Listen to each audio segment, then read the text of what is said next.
ராம ராம ராம ராம ராம ராம ராம ராம ராம ராம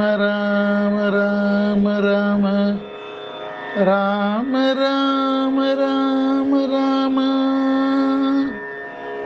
ஹரே ராம ராம ராம ஹரே ஹரே ஹரே கிருஷ்ண கிருஷ்ண கிருஷ்ண ஹரே ஹரே जानकी कांत स्मरणं जय जय राम राम गोपिका जीवन स्मरणं गोविंदा गोविंदा सदा सर्वत्र गोविंद नाम संकीर्तनं गोविंदा गोविंदा बोलो पुंडरीक वरते हरे विठले सद्गुरु ज्ञानानंद स्वामी की जय अंजनेय स्वामी की जय समस्त भक्त मंडली की जय समस्त सात मंडली की जय समस्त भागवत मंडली की जय जानकी कांत स्मरण जय जय राम राम शुक्लां वरदरं विष्णुं शशिवर्णं चतुर्भुजं प्रसन्नवदनं ध्यायेत् सर्वविघ्नोपशान्तये यशाननं भूतगणातिसेवितं कवीतजम्बुफलसारभक्षितम् उमासुतं शोकविनाशकारणं नमामि विघ्नेश्वर पादपङ्कजम् आपदापमहत्तारं दातारं सर्वसम्पदां लोकाभिरामं श्रीरामं भूयो भूयो नमाम्यहं मार्तानामार्तिहन्तारं भीदानां भीतिनाशनं दुषदां कालदल्दल्तं रामचन्द्रं नमाम्यहं नमः कोदण्डहस्ताय सन्तीकृतशराय च सण्डिदाग्लय दैत्याय रामाय वन्निवारिणे रामाय रामभद्राय रामचन्द्राय वेदसे रघुनाथाय नाथाय सीताय पदये नमः पूजन्तं राम रामेति मधुरं मधुराक्षरम् आरुह्य कवितासागं वन्दे वाल्मीकि कोकिलां वाल्मीकि मुनिसिंहस्य कवितावनचारिणः शृण्वन् रामकथानादं को नयाति पराङ्कितं यगपिब सततं रामचरितामृतसागरम् अदृप्तस्तं दशं वन्दे प्राचेदशमकल्मषं गोष्पतीकृतवाराशिं मसकीकृतराक्षसं रामायणं महामाला रत्नं वन्दे नीलात्मजम् अंचनानंदं वीरं जानकी शोकनाशं कवीक्षमक्षहन्तारं वन्दे लङ्काभयङ्करं मनोजवं मारुतुल्यवेगं जितेन्द्रियं बुद्धिमतां वरिष्ठां वातात्मजं वानरहृदयुग्मं श्रीरामदूतं शिरसा नमामि आञ्जनेयमधिपाटलालनं काञ्चनाद्रिकमनीयविग्रहं पारिजाततरुमूलवासिनीं भावयामि भवमाननन्दनं यत्र यत्र रघुनाथकीर्तनं तत्र तत्र कृतमस्तकाञ्चलिं पार्श्ववारि परिपूर्लोचनं मारुतिनमदराक्षसान्तकं वेदवेद्ये परे पुंसि जाते दशरथात्मजे वेदप्राचे दशादासीत् साक्षात् रामायणात्मनः तदपगसमाससन्नियोगं सममधुरोपणार्थवाक्यबलितं रघुवरचरितं मुनिप्रणीतं दशशिरदस्यपतं निशामयध्वं श्रीराघवं दशरथात्मजम् अप्रमेयं सीतापतिं रघुकुलान्मयरत्नदीपम् आजानुबाहुम् अरविन्ददलायदाक्षं रामं निशाचर विनाशकरं नमामि वैदेहिसहितं सुरत्रिमतले हैमे महामण्डपे मध्ये पुष्पकासने मणिमये वीरासने सुस्थितम् अग्रे पाश्यपति प्रपञ्चनसुते तत्त्वं मुनिप्यः परं व्याख्यानाल्दं वरदाभिः परिवृतं रामं भजे श्यामलं जानकीकान्तस्मरणं जय जय राम राम அஞ்சிலே ஒன்றை பெற்றான் அஞ்சிலே ஒன்றை தாவி அஞ்சிலே ஒன்றாராக ஆறுயிர் காக்கேகி அஞ்சிலே ஒன்றை பெற்றான் அங்கே கண்டு அயலார் ஊரில் அஞ்சிலே ஒன்று வைத்தான் அவன் நம்மை அழித்து காப்பான் ஜானகி காந்த ஸ்மரணம் ஜெய் ஜெய் ராம ராமா. என்னுடைய தாயார் ஸ்ரீமதி கிருஷ்ணம்மாள் மகா தபஸ்வினி, தந்தை பிரபலம் ஸ்ரீமான் விஜயராகவையங்கார் சத்தியம் தர்மம் நிறைந்த மகாபுருஷன். எனது ஆச்சாரியர் ஸ்ரீ ஸ்ரீ மதுரகவி ராமானுஜ சுவாமி வானமாமலஜியர் சுவாமிகள் திருவடியில் இவர்கள் அனைவர் திருவடிகளுக்கும், எனது மானசீக குரு ஸ்ரீமான் சங்கேந்தி முத்துப்பட்டர் திருவடிகளுக்கும், எனது ஆன்மா முழுவதும் கலந்து வியாபித்திருக்கும் எந்நேரமும் நான் விடாது தொழும் எம்பெருமான் சிறியப்பதின் திருவடிகளுக்கும், மகாலட்சுமி தாயார் திருவடிகளுக்கும், என் குலதெய்வம் ஸ்ரீ முத்தியாலம்மன் திருவடிகளுக்கும், ஸ்ரீ ராமச்சந்திரமூர்த்தி சீதா பிராட்டி அவர்கள் திருவடிகளுக்கும், அனைத்து குருமார்கள் பெரியோர்கள் திருவடிகளை தியானித்து நமஸ்கரித்து, இன்று நமது ஸ்ரீமத் ராமாயணம் சார்பில் ஸ்ரீராம ஜனனம் அதை பற்றி சில கருத்துக்கள் வால்மீகியிலிருந்து எடுத்து பிரவச்சனம் பண்ணலான்னு அடியேன் பிரார்த்திக்கிறேன். அடியேன் பாஸ்கர விஜயராகவையங்கார், சென்னை டி நகர் 17. ஒரு ஆச்சரியமான விஷயம், 7வது அவதாரம். 7வது அவதாரத்தில் 7ங்கிற நம்பருக்கு ஒரு பெரிய விசேஷங்கள் இருக்கு. ரிஷிகள் 7 சொல்றார். அத்ரி, பரத்வசர், ஜமதாகினி, கௌதமர், கஸ்யபர், வசிஷ்டர், விஸ்வாமித்திரர் இப்படின்னு சொல்லி ரிஷிகள் 7. சப்த ரிஷி மண்டலங்கள் சொல்றார். வடிவங்கள் 7 இருக்கு, ஸ்வரங்கள் 7 இருக்கு, ஸ்வயம்பக்தர் க்ஷேத்திரம் 7, பிராகாரங்கள் 7. ஸ்ரீரங்கத்தில் போனீங்கன்னா பிராகாரம் 7 பிராகாரங்கள் சொல்றாங்க. பாரத்தில் உள்ள கிழமைகள் 7 சொல்றார். இந்த கோவில் பர்வதங்கள் 7 இருந்துட்டு இருக்கு. சப்த கன்னிகைகள் சொல்றோம். திருமலையில போயாச்சுன்னா 7 மலையான்னு சொல்றோம். வாழ்க்கையில் 7 பிறவிகள் சொல்றோம். 7 லோகங்கள் சொல்றோம். சிரஞ்சீவிகள் 7, அஸ்வத்தாமா, மகாபலி, பரசுராம, மார்க்கண்டேய, விபீஷண, வியாச, ஹனுமான் இப்படின்னு சொல்லி 7 7 7ன்னு சொல்ற இந்த 7ஆம் நம்பருக்கு ரொம்ப சிறப்பு. இந்த 7ஆம் நம்பர்ல தான் 7வது பிறவியாக ராம ஜனனம். ஸ்ரீராமச்சந்திரமூர்த்தி ஸ்ரீராமநவமி அன்னைக்கு பிறந்திருக்கார். அதை பற்றி சொல்லி கொண்டு நம்ம ரசிக்கலாம் பார்க்குறோம். வால்மீகியில் என்ன சொல்லியிருக்காருன்னு சொல்லி பார்த்துட்டு, மகா சக்கரவர்த்தி தசரதர் அப்படிப்பட்ட பெரிய தசரதர் எல்லா உலகத்தையும் ஜெயிச்சு அத்தனை பேர் நல்லது செஞ்சுட்டு இருக்கிற தசரதருக்கு குழந்தை இல்லையேன்னு ஒரே கவலை. தன்னோட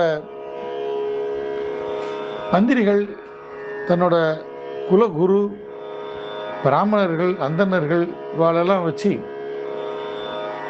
சுத்தமான புத்தி இருக்கிற இவாளெல்லாம் கலந்து வச்சுட்டு ஒரு நல்லது கேட்போம், குழந்தை வரத்துக்கு என்ன உண்டு அப்படின்னு கேட்கறதுக்கு தன்னோட வேத விற்பனர்கள் எல்லாரையும் கூட்டி வச்சு தசரதர் கேட்கிறார்.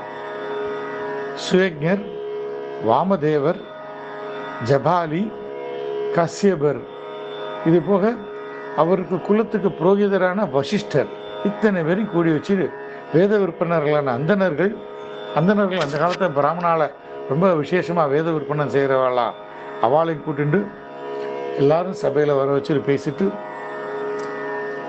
தசரதர் சொல்கிறார், எனக்கு புதல்வன் வேண்டும் அப்படின்னு புத்திர சோகத்தில் இருந்துட்டு இருக்கேன்.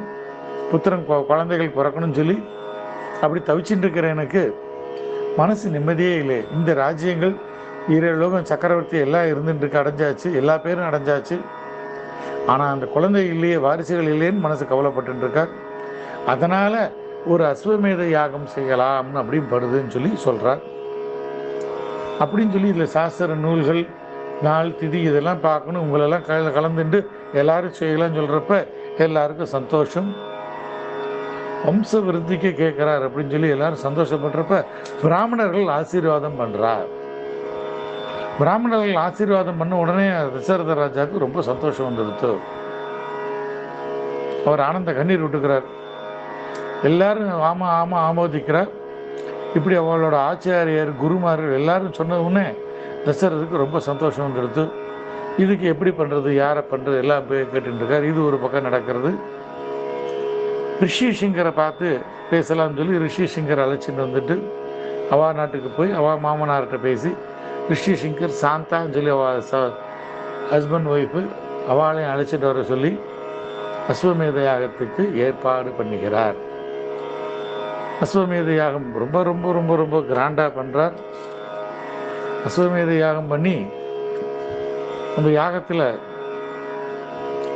என்னென்ன சேர்க்கணும், எந்த எந்த குறையும் இல்லாமல் என்னென்ன, எப்படி யாக குண்டம் எப்படி இருக்கணும், யாகம் எப்படி அமையணும், என்ன தான தர்மங்கள் என்ன பண்ணணும், யாகத்தில் சாஸ்திரத்தில் எப்படி பண்ணணும், எந்த விஷயத்திலும் ஒரு குறையும் வரக்கூடாது, எந்த வேதங்கள், எந்த மந்திரங்கள், எந்த யந்திரங்கள் என்னென்ன உண்டோ அத்தனையும் ரெடி பண்ண வச்சிடுறார்.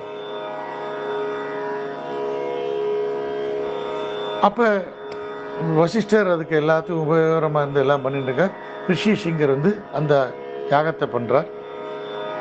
அது பண்ணுறதுக்கு முன்னாடி தசரதர்கிட்ட சொல்கிறார், உங்களுக்கு இந்த யாகத்தில் வந்து உங்களுக்கு விருப்பம் ஒரு புத்திரன் வேணும், அதுக்கப்புறம் உங்களுக்கு மோட்சம், நல்ல மோட்சம் வேணும், இந்த ரெண்டும் உங்கள் கேட்டிருக்கள், இந்த ரெண்டுத்துக்கும் ஏற்பட்டபடி நான் செய்கிறேன் அப்படின்னு சொல்லி, உங்களுக்கு விருப்பப்படி புத்திரனும் அது நிச்சயமாக மகப்பேறு பலனை தரக்கூடிய அதர்பண வேத மந்திரங்களால் உங்களுக்கு நான் யாகம் செய்கிறேன்.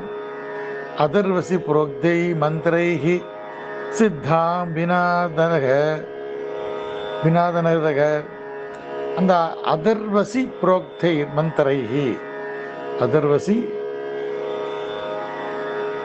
அதர்வசிரசி புரோக்தை மந்திரைஹி, அந்த அதர்வண வேதத்தை பிரயோகம் பண்ணி உடனே, அது எதுக்குன்னா உடனே அந்த சுத்தமாக வாழம் பண்ண உடனே பலன் கிடைக்கிறதுக்கோசரம். அப்படி அக்னியில் ரிஷிசிங்கர்னு சேர ஆகிருதி அப்படி இப்படி கொடுக்குற ஆகிருதி எல்லாமே கொடுத்துட்டுருக்கார். அந்தந்த ஆகிருதிக்கு பொறுப்பான தேவர்கள், கந்தர்கள், சித்தர்கள் எல்லாம் இருந்து அபாபாலோட ஆவிர்வாகத்தை எல்லாரும் வாங்கிக்கிறார். எல்லாம் வந்து கூடி கூடி வாங்கிக்கிறா, இல்லை மேலே கூடின்றா, இந்த உலகத்தில் கூடுறா, அந்த உலகத்தில் கூடுறா. ஆனால் அப்பாவாளுக்கு ஒரு கவலை தோணுது.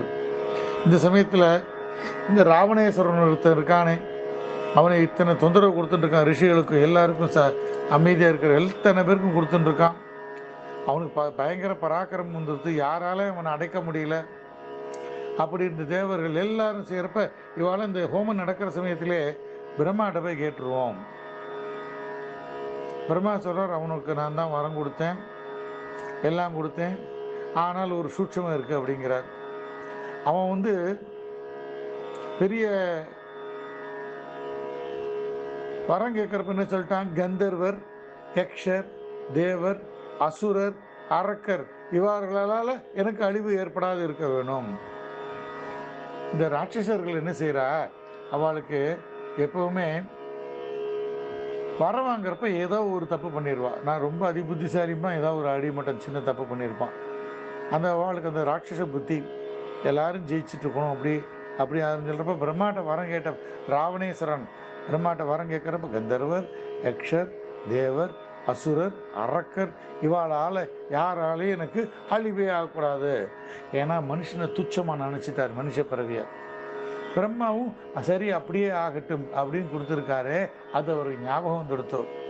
தேவர்கள்ட்ட சொல்கிறார், எனக்கு ஞாபகம் வந்துடுத்தோ. மனிதர்களை ரொம்ப கேவலமாக கருதுனால, மனிதர்னால தன்னால் ஒன்றும் செய்ய முடியாது அப்படின்னு அவன் நினச்சதுனால அதை விட்டுட்டான்.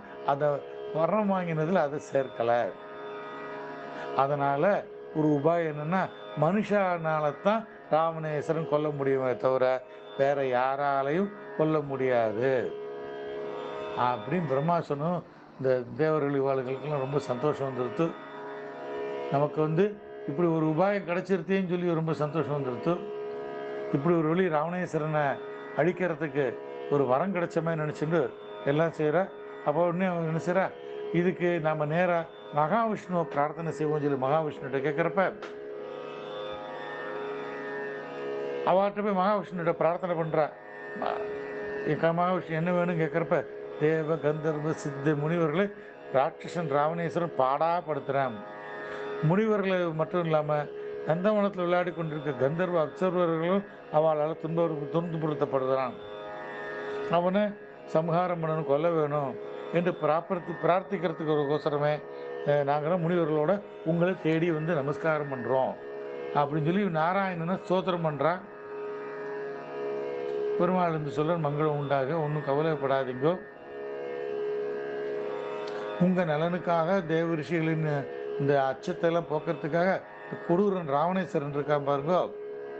அவன் மாத்திரம் இல்லாமல் அவன் மகன்கள், பேரன்கள், அமைச்சர்கள், நண்பர்கள், உறவினர்கள், அவங்க கூட இருக்கிற வீரர்கள் அத்தனையும் யுத்தத்தில் கொன்று 11,000 ஆண்டு காலம் மனித உலகில் ஆட்சி செய்து நான் வாழ்ந்து கொண்டிருப்பேன் அப்படின்னு ஒரு வரம் தரார். அப்படின்னு தேவர்களுக்கு அந்த வரம் கொடுத்தது அப்படின்னு சொன்ன அந்த ரிஷிகளுக்கு எல்லாருக்கும் ஒரே சந்தோஷமாக இருந்தது. அவள் சொல்லிடுறா, இந்திரனுக்கு விட பயங்கர ஆற்றலாக இருக்கான், அமரரை விட அவனுக்கு எல்லாத்தையும் விட எல்லாரையும் அழக்கழிச்சு சாதுக்களுக்கு ரொம்ப கெடுதல் பண்ணி செய்வோருக்கு அது பயத்தை தரக்கூடிய மிரட்டி வச்சிருக்கான் ராவணன் சொல்கிறப்ப சிரிச்சுட்டார் மகாவிஷ்ணு. மகாவிஷ்ணு யார்கிட்டக்க ஜனனமாகிறது யோசிக்கிறார். அப்புறம் தசரதரோட அப்படி தசரதர் மூலமாக ஜனிக்க வேணும் அப்படின்னு சொல்லிட்டு தசரதருக்கு தனக்கு தந்தையாக வரணும் சங்கல்பித்து செஞ்சுட்டு அப்படியே அதே மாதிரி செய்ய பார்க்குறார். அப்படி மகாவிஷ்ணு நினச்சதுனால இங்கே வேள்வியில் ஒவ்வொரு ஆகிருதியாக செஞ்சுட்டு இருக்கார். இப்படி ரிஷிசிங்கர் பெரிய யாகம், அந்த புத்திரகாமேஷிகா யாகம், அஸ்வமேத யாகம் பண்ணிட்டு இருக்கும் பொழுது அக்னி குண்டத்திலிருந்து ஈடு இல்லாத ஒளியோடு கூடிய பெரிய அதிசயமான பெருமை வாய்ந்ததுமான பலம் உடைய பெரிய ஒரு பளபளபளன்னு ஒரு பூதம் வெளிப்படுது. கருமையான உடல், துந்துபியை போன்ற கம்பீரமான குரல், பளிச்சென்ற ரோமம், சிங்கத்தினுடைய போல நீண்ட கேசம், மங்களகரமான அங்கலட்சணங்கள். பூதம் சொல்றோம், மங்களகரமா இருக்க அங்கலட்சணங்கள். மலைச்சிகரம் போன்ற பெரிய உயரம், பெரிய சிங்கத்து போல பராக்கிரமம், தெய்வீகமான அணிகலன்கள், சூரியன் போல சுட்டரிக்கிற பிரகாசம், கொழுந்து விட்டு எரிகிற நெருப்பு போன்ற தோற்றம். இப்படி அந்த பூதம் ஜல ஜல ஜல ஜல ஜல ஜொலிச்சுண்டு அந்த அக்னியிலிருந்து வெளியே வர அந்த பூதமானது ஜம்புநாத பாத்திரம் அப்படின்னு சொல்லி தங்கத்தையும் வெள்ளி இதனால போட்டு மூடப்பட்ட ஒரு திவ்யமான பாயாசத்தை கையில் எடுத்துட்டு வச்சுட்டு வந்திருக்கு.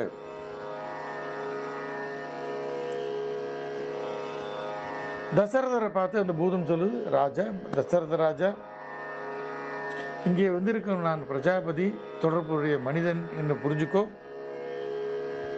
உடனே தசரதர் கையை கூப்பி அந்த நமஸ்காரம் என்றார். நீங்க வந்த வரவு நல்வரகாகணும் அப்படின்னு சொல்லி நீங்களுக்கு எனக்கு என்ன கட்டளை இடுறீங்களோ அதை நான் செய்கிறேன். ஏன்னா தபஸ் பண்ண ஹோமம் பண்ண உடனே அந்த ஹோம குண்டத்திலிருந்து அந்த பிரஜாபதி வந்திருக்கானா ஒரு பெரிய விசேஷமாக.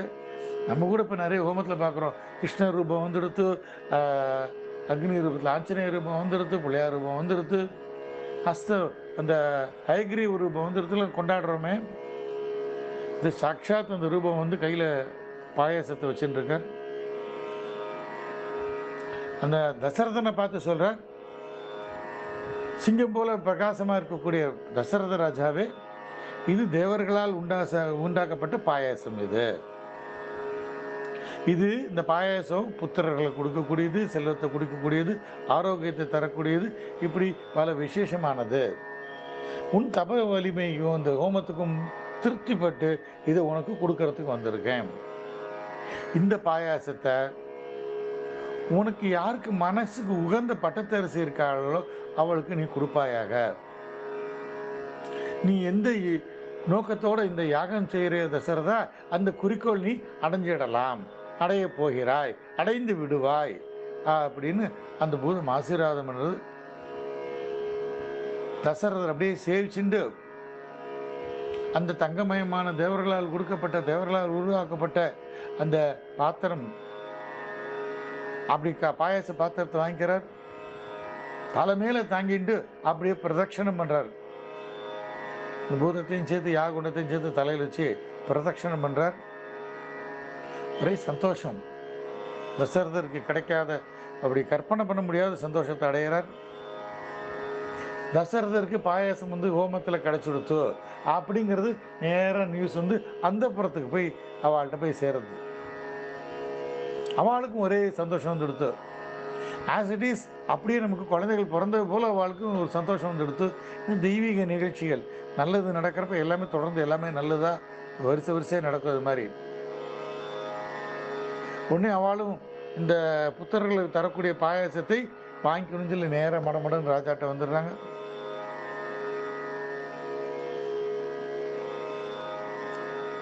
சரத்காலத்தில் இந்த கண்ணுக்கு அழகிய இருக்கக்கூடிய கிரகணங்களால் வானம் பிரகாசிப்பதை போல இருக்கக்கூடிய அந்தரப்புறத்துக்குள் தசரதர் நுழைகிறார். இதில் கௌசல்யை பார்த்து சொல்றார், நமக்கு புத்திரர்களை கொடுக்கக்கூடிய இந்த பாயாசத்தை பெற்றுக்கொள். கௌசல்ய கையில் கொடுக்கிறார். கௌசல்ய கையில் கொடுக்கிறப்ப அந்த ராஜா சரி பாதி கௌசல்யா தேவிக்கு கொடுக்கிறார். பாதி 50% போயிடுது. மீதி 50% இருக்கணும். 50ல் 100ல் 50 போயிருச்சுன்னா பாக்கி 50 அந்த மீதியில் சரி பாதி அதை எடுத்து சுமித்திரைக்கு கொடுத்துட்றாரு. ரெண்டாவது சுமித்திரைக்கு கொடுத்து உனக்கும் புதல் ஒன்று உண்டான்னு வேண்டிக்கோ, அப்படி சாப்பிட்டுக்கோ அப்படிங்கிறார். அந்த மீதியில் அதில் பாதி எடுக்கிறார். அதை எடுத்துட்டு கைகைக்கு கொடுக்கிறார். அதில் பாதியை இப்படி இன்னும் கொஞ்சம் பாக்கி இருக்கு. அந்த அமிர்தத்துக்கு நிகரான அந்த பாயாசத்தை கடைசி இருந்த மிச்சத்தை திரும்பி யோசனை செஞ்சு பார்க்கிறார். அதை மறுபடியும் யாருக்கு கொடுக்கிறார்? சுமித்திரைக்கே கொடுத்துட்றார். கௌசல்யக்கு அரை பங்கு, சுமித்திரைக்கு காலரைக்கா பங்கு, கைகைக்கு அரைக்கா பங்கு, 1/8 மாதிரி. இப்படி இவாளுக்குள்ள அவளாம் அதெல்லாம் பார்க்கல. தெய்வ துளி, அந்த துளி சேர்ந்தாலே தெய்வாம்சம் சேர்ந்தது அப்படின்னு சொல்லி.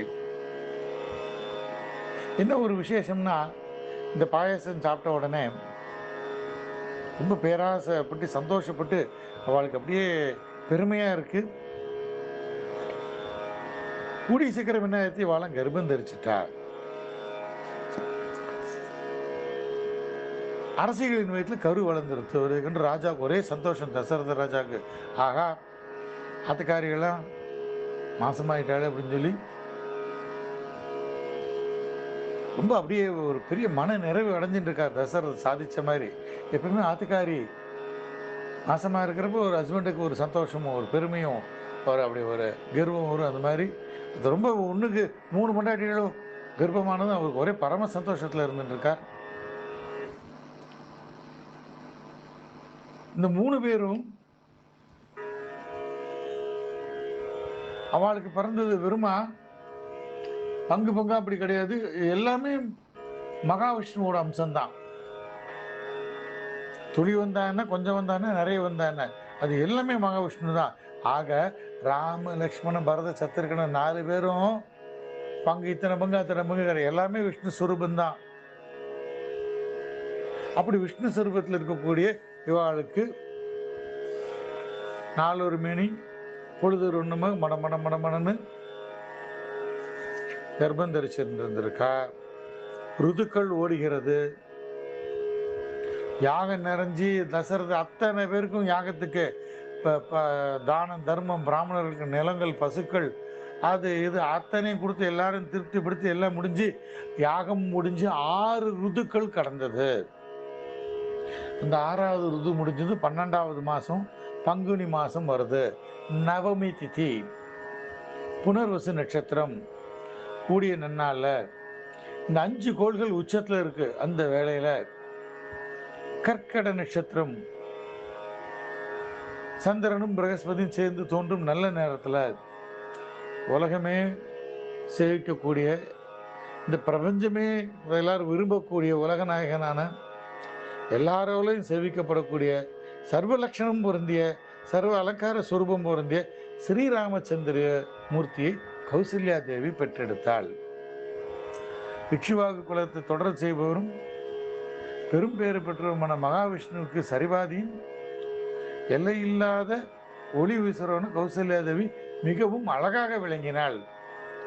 ஸ்ரீகள் கர்ப்பமா இருக்கிறப்போ அழகா இருப்பா. கர்ப்பம் முடிஞ்சு குழந்தை பெற்ற பின்னாடி ஒரு அழகு வருவார். குழந்தைக்கு மாறல, குழந்தைக்கு பால் விட்டுறப்போ அதுவும் ஒரு அழகா இருந்துட்டு இருப்பா. இது வெறுமா குழந்தைகளை சாட்சாத் மகாவிஷ்ணுவை பெற்று எடுத்தது இருக்கா. அதனால சர்வ லட்சணமா இருந்துட்டு இருக்கார். இவர் பிடிக்கவே முடியாது தசரதரை. அவ்வளவு சந்தோஷமா இருந்துட்டு இருக்கார்.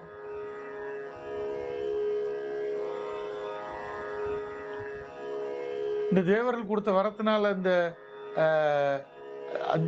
வஜ்ரபாணியான இந்திரனை பெற்றது போல கைகேயிக்கு சத்திய பராக்கிரமமான பரதன் பிறந்தான். அவன் எந்த இடத்துல பிறந்தான்? மீனம் ராசியில பூச நட்சத்திரத்துல பிறக்கிறார். சாட்சாத் மகாவிஷ்ணுவோட அம்சத்துல கால்பங்கு, மொத்தத்தில் அரைக்கால் பங்கு, எல்லா நற்குணம் புறங்கிய லக்ஷ்மண சத்ருகன் 2 பேரும் பிறக்கிறார். கடகலக்கணம், ஆயில்ய நட்சத்திரம். ஆக இந்த 4 பேரும் குழந்தைகள் பிறந்திருக்கிறார். ஸ்ரீராம ஜனனம் ஆயிருது. இன்னைக்கு ஸ்ரீராம நவமி, ராம ஜனனம். ராமநாமம் எங்க கேட்டாலும், எந்த துளி கேட்டாலும், ராமாயணத்துல எந்த துளி கேட்டாலுமே அது அற்புதம் தான். நான் என்னோட முந்தின பிரவச்சனத்துல எல்லாம் சொல்லியிருக்கேன். எங்க அப்பாவுக்கு நான் நித்தியப்படி கைங்கரியம் செஞ்சுட்டு இருப்பேன். ராமாயணம் படிக்கிறதுல அவருக்கு ரொம்ப விருப்பமா இருக்கும். அவர் காலை பிடிச்சி விட்டு அந்த புண்ணியம் தேடிட்டேன் வாழ்க்கையில. அவர் காலை பிடிச்சி விட்டது, வா அந்த ராமாயணம் என்ன விட்ட நேற்றுக்கு திரும்பி வாசிங்க கேட்பார். எனக்கு தெரிஞ்ச அந்த வாசிச்சு காமிப்பேன். அதில் அவர் அப்படியே விவாதிப்பார். சந்தேகத்தை கேட்பேன். அப்பா, ஒரு சின்ன சந்தேகம். மகானவர் ராமாயணத்தில் எந்த பகுதிப்பா நன்னா இருக்கும்? சிரிச்சுட்டே சொல்வார், டே மண்டு, ராமாயணத்தில் எந்த பகுதி நல்லா இருக்குன்னு கேட்குறியா? ரொம்ப அழகான பதில் சொன்னார். எத்தனை காலத்துக்கும் பொருந்தரக்கூடிய ஒரு கல்கண்டை எடுத்துக்கோ. இந்த கல்கண்டை ஓட தூள் தூளாக போயிருந்தா, சின்ன சின்ன பீஸாக போயிருந்தா, ஆமாப்பா, வாயில் போட்டு பாரு, எந்த பார்ட்டு ஸ்வீட்டாக இருக்கு சொல்லு. இது என்ன வேடிக்கையாக இருக்கு? கல்கண்டை உடைச்சி துளியூண்டு வாயில் போட்டால் எந்த பார்ட்டு ஸ்வீட்டாக இருக்குன்னு கேட்டால், அது எப்படி எல்லா பார்ட்டும் தானே ஸ்வீட்டாக இருக்கும், எல்லா கல்கண்டு துகள்களும் இனிக்கத்தானே செய்யும் அப்படின்னு சொன்னதுக்கு ராமாயணம் அதே தான். ராமாயணம் எந்த இடத்துல கேட்டாலும், எங்கே கேட்டாலும், எப்போ கேட்டாலும் சலிக்காத சந்தோஷமான திவ்ய புண்ணியத்தை தரக்கூடிய ராமச்சரித்தம், ராமகதை, வால்மீகி ராமாயணம் அப்படின்னு சொல்லி ரொம்ப பெருமையாக சொன்னது ஞாபகம் வருது. இந்த 4 ரொம்ப அப்படி பிரகாசமா, பத்திரபாத நட்சத்திரம், புரட்டாதி உத்தரட்டாரி 2 தாரகை இருக்கிற ஒரு நற்குணம் குடிந்திய கந்தர்வர்கள் போல அழகாக பாடினாங்களே. உடனே மேலே வானகத்தில் கந்தர்வர்கள், இந்த அப்சாரஸ் நங்கைகள், ரிஷிகள், பிரம்மா, சிவன், எல்லாரும் தேவர்கள், எல்லா வானத்திலேருந்து மலர் மாதிரி பொழிஞ்சு ஆஹா. ஏன்னா அவளுக்கு என்ன சந்தோஷம், ராவணேஸ்வரன் அழிய போறான் அப்படின்னு சொல்லி அப்படி வானத்தில் பூமாரி ஆசீர்வாதம் எல்லாம் பண்ணுறாங்க. பரமேஸ்வரனும் பிரம்மாவும் ரொம்ப ஆச்சரியமா மகாவிஷ்ணுவோட இந்த அவதார லீலைகளை பார்க்கறதுக்கு ரொம்ப அங்கேருந்து தேவிமார்களோட எல்லாரும் பார்க்குறான். மலர் மாதிரி புரிஞ்சு சந்தோஷமா இருக்க. இங்க அயோத்தியில மக்கள் அப்படியே ஒரே கோலாகலம். இத்தனை ஆயிரக்கணக்கான ஆண்டுகளை வம்சமே இல்லாம இப்ப குழந்தைகள், ஒண்ணுக்கு ஒரு குழந்தை பிறந்தா பரவாயில்ல, ஒண்ணுக்கு 4 குழந்தை பிறந்து இருந்திருக்கு. ஒரே வீதியில ஆட்டம் பாட்டம் பாடல்கள், நகரத்தை அலங்காரம் பண்றது, கெட்டி முளைக்கிறது, அப்படி செய்யறது, இப்படி ஊரே கொண்டாடுறது. அங்கங்க நவரத்தனம் செதறி கிடக்கு. அவளுக்கு அங்கங்க தானம், தர்மம், அன்னதானம்.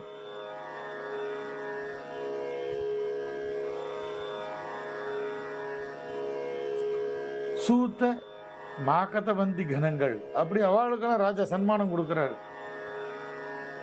பிராமணர்களுக்கு பசு கொடுக்கிறார், பணம் கொடுக்கிறார், செல்வங்கள் கொடுக்கிறார், நிலங்கள் தானம் பண்றார், பூதானம். இப்படின்னு சொல்லி ஒரே கொண்டாட்டம். அயோத்தி நகரமே பல பல கொண்டாட ஆரம்பிச்சிருது. இப்ப கேள்விப்படுறோம், இப்ப இருக்கிற அயோத்தி அத்தனை அந்த ராமர் பிரதிஷ்டை பண்ண அந்த பீடமே ராமர் பிறந்த இடம் அப்படின்னு சொல்லி சொல்ற. 11 நாட்கள் ஓடி இருக்கு.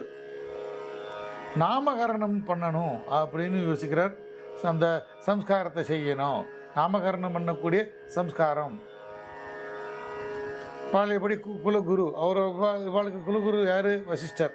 வசிஷ்டரை கூப்பிட்டு மற்ற பிராமணாவை கூப்பிட்டு எல்லாரையும் கூப்பிட்டு வச்சு வேண்டிக்கிறார். வசிஷ்டர் ஞானி, அவருக்கு எல்லாமே தெரியும். ராவண வதத்துல இருந்து எல்லாமே, தசரது, கைகேயி, பரங்கீரம், எல்லா கதையும் தெரியும். ஆனா அமைதியா இருக்கிறவர்.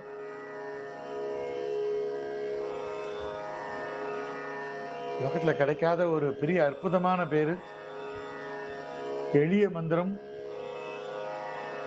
வேத வேத்யே பரே பும்சி ஜாதே தசரதாத்மஜே வேத பிராச்சே தசதாசி சாட்சாத் ராமாயணாத்மனக. ராமாயணம் சொன்னா சாட்சாத் இந்த 4 வேதமும் சொன்னது சமன் சொல்ல பார்க்குறா. ராமாங்கிற ஒரு மந்திரம் சகல பாவத்தையும் போக்கிவிடுமா. மூத்த குழந்தை மகாத்மா, அந்த மூத்த குழந்தை மகாத்மா ராமா என்று பெயரு வசிஷ்டர் வைக்கிறார். அடுத்தது கைகேயியோட பிள்ளைக்கு பரதன் என்றும், சுமித்திரையோட பிள்ளைகளில் ஒருத்தனுக்கு லக்ஷ்மணன் சொல்லியும் இன்னொருத்தனுக்கு சத்ருகணன் என்று பெயர் வச்சிடுறார். வசிஷ்டர் தான் அந்த நாமகரணம் சம்ஸ்காரத்தை பண்ணி வைக்கிறார். இந்த சடங்குகள்லாம் பண்ணி வச்சு ஒரே கொண்டாட்டம். மீண்டும் பிராமணர்கள், நாட்டு மக்கள்கள், சகல அனைத்து யாருமே குறை கிடையாது, அத்தனை பேரும் சேர்ந்து கொண்டாடி மகிழ்ந்து தானம் தர்மம், அத்தனை பேருக்கு தானம் தர்மம், உணவு எல்லாம் கொடுத்து, அன்னதானம் அது இது எல்லாம் கொடுக்குற ரத்ன குவியல கொடுக்குறார்.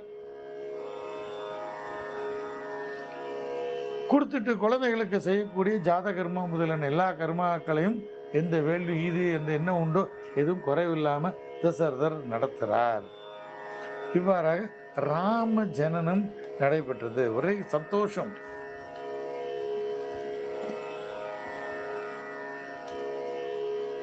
ராமருக்கு பிறந்ததுல ரொம்ப சந்தோஷப்பட்டது யாருன்னு கைகேயி. கைகேயிக்கு பரதன் பிறந்திருந்தாலும் ராமன் மேல அவ்வளவு பிரீத்தி. ராமன் கௌசல்யா சுப்பரஜா ராமான்னு சொன்னாலும் கைகேயி மேல பிரீத்தி ராமனுக்கு. எல்லாம் காரணகர்த்தாவோட நடந்திருக்கு. கைகேயி கௌசல்யா ரொம்ப தெரிஞ்ச ரொம்ப ஞானி மாதிரி, பகவானே சுமந்தாச்சே, அதனால சரின்னு சொல்லு. கைகேயி அவள் 3 பேருக்குள்ள பேதங்கள் கிடையாது. நீ பெருசா நான் பெருசா அவ பெருசா சிறுசான்னு ஒரு பேதமும் கிடையாது. அதனால அவெல்லாம் அப்படியே சரி சரி சரி சரின்னு சொல்லி இந்த ஒரு புத்திர குழந்தைகள் பிறந்ததுனால ஒரு சந்தோஷமா அயோத்தியை கொண்டாடுறது.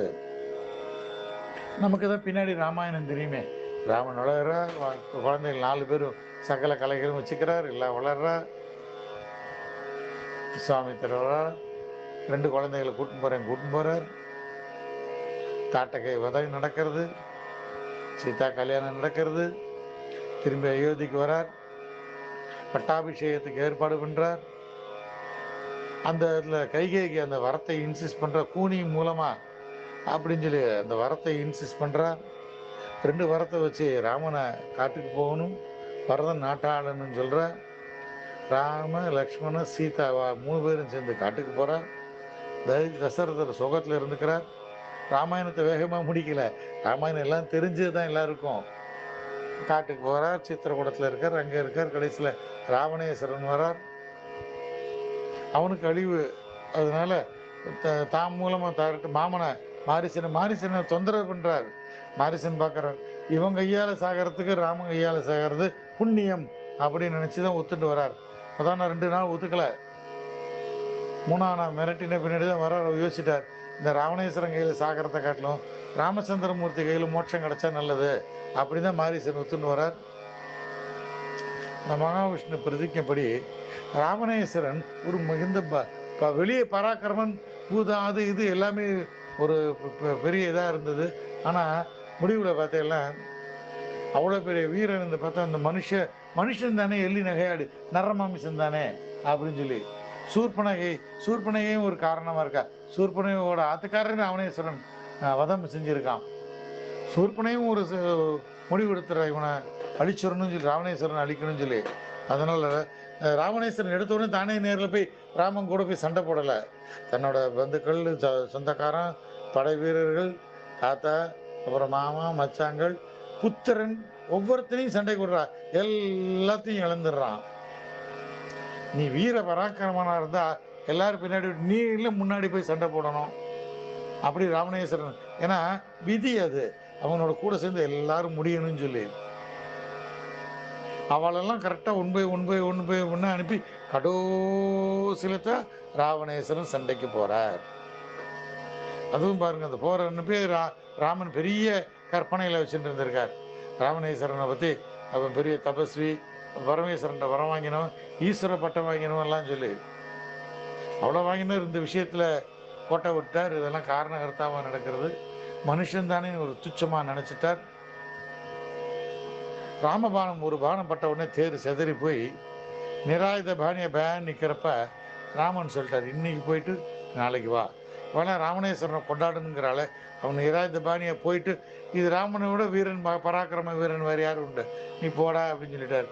ஒரு வீரன் வந்து தன்னோட அத்தனை பேரும் இழந்துட்டு கடைசியிலிருந்து தாவறான். எல்லாருக்கும் முன்னாடி தான் போய் ஜெயிச்சிருந்தா பரவாயில்ல.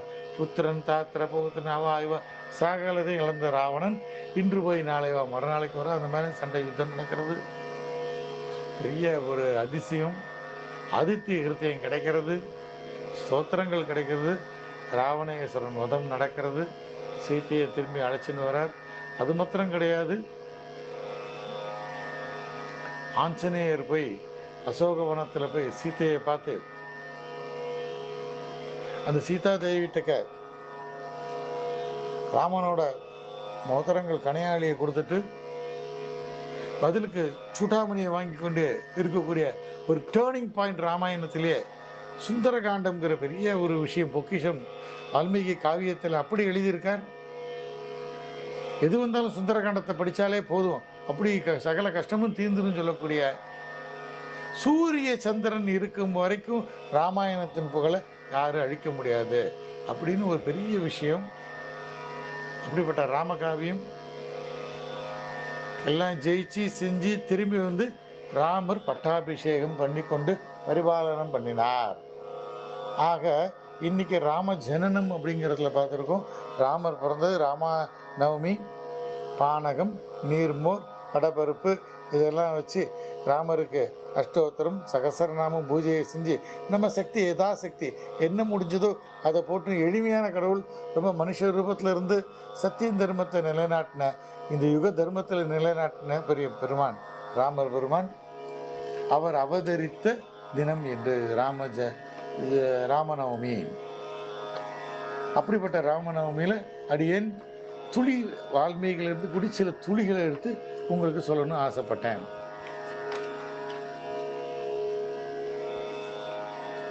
ராமநாமம் எங்கே கேட்டாலுமே அங்கே எத்திர எத்திர ரகுநாத கீர்த்தனம் தத்திர தத்திர கிருத்தமஸ்த காஞ்சலும் சொல்லி ஆஞ்சநேயர் சொல்லுவா. இந்த ராமாயணத்திலே கிடைச்ச பெரிய பொக்கிஷம் ஆஞ்சநேயர். ஐவரோட நால்வரோட ஐவரானும், ஐவரோட அறுவரானும், அறுவரோட இருவரானும், நிறைய அற்புதங்கள் உள்ளுக்குள்ளே போய் ரகசியமாக பார்த்தீங்கன்னா அங்கங்கே கிடைக்காத பெரிய பெரிய அதிசயங்கள்லாம் அந்த வால்மீகி காவியத்தில் கிடைச்சின்னு இருக்கும். வால்மீகி ராமாயணம் அடியன் வந்து கொரோனா சமயம் ஒரு 108 நாளைக்கு பிரவச்சனம் பண்ணியிருந்தேன். ராமாயணம் எந்த பகுதி யார் கேட்டாலும், படித்தவன் சொன்னாலும், பெரிய பண்டிதர் சொன்னாலும், பாமரன் சொன்னாலும், நான் பக்தியில் சொல்கிறேன். அதனால் ஒரு சாதாரண எளிமையாக இருக்கிற ஆளுக்கு போய் சேரணுங்கிற ஆசையில் ஒரு பக்தியில் பிரார்த்தனை பண்ணிட்டு சொல்கிறேன். தவறு இருந்தால் பெரியவாள்லாம் இதில் சமிக்கணும்.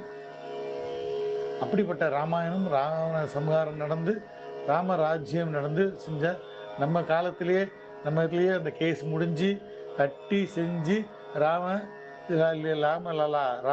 ஜென்மபூமி ரெஸ்டோர் பண்ணப்பட்ட பெரிய சந்தோஷமான விஷயம். எல்லாரும் போய் அந்த அயோத்தியாவில் போய் அந்த இடத்த போய் நம்ம பார்த்துட்டு இருந்தால் பெரிய புண்ணியமானது. அடியன் தாசன் ராம ஜனனத்தை பற்றி 2 வார்த்தைகள் சொல்லிட்டேன், இத்தோட முயற்சிக்கிறேன்.